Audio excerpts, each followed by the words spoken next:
Alright, here's another hunting tip for you guys, for you aspiring deer hunters.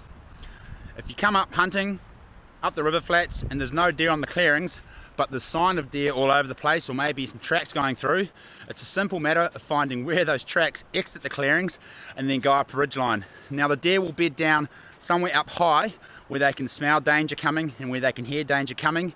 If it's a hot sunny day or hot weather, hot dry weather, they'll be somewhere nice and cool, shady, kind of damp.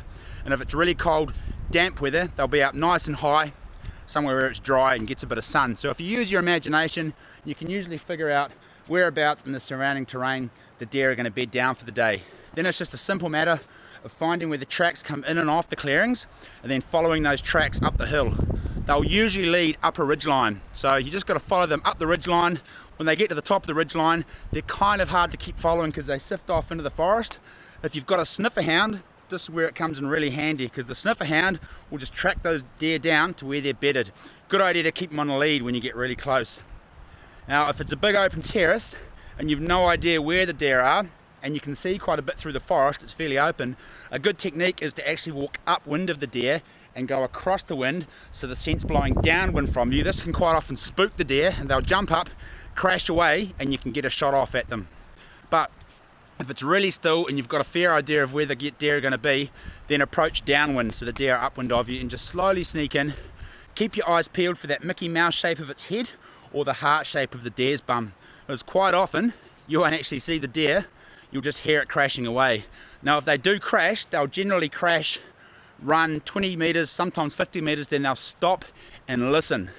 This is where I take my boots off and I creep up on my bare feet, put my boots around the neck or put them on my pack, and I'll creep up really slowly and just keep an eye out for those deer, and more often than not, I'll shoot one. Check this out.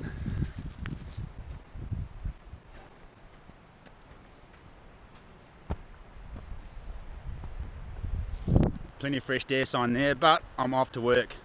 Don't have time for hunting this morning, so might go for an evening hunt if the wind's blowing the right direction. Now a lot of you are probably wondering why the heck you'd want to go upwind of a deer when you are hunting. But this method works quite well if it's really open beech forest. All you can see a long way, such as through pine trees, really open forest. What happens is you walk upwind of the deer, your scent blows downwind and it spooks them, and any deer that are bedded down having a nice sleep behind the log will jump up and they'll look around all crazy-eyed, oh danger, danger, and they'll run a couple of meters and they'll stop because they can smell you, but hopefully they haven't seen you and you don't know where they are, and you can hear them, get a bead in them and get a shot away. Now if they take off and run 20 or 30 meters and then stop and you still can't see them, just walk in really slowly because they'll be standing there listening, and just concentrate, look for those Mickey Mouse ears or that heart-shaped bum, anything that might give it away. Identify your target, boom far. Just like that, folks. Give it a crack. You may be pleasantly surprised.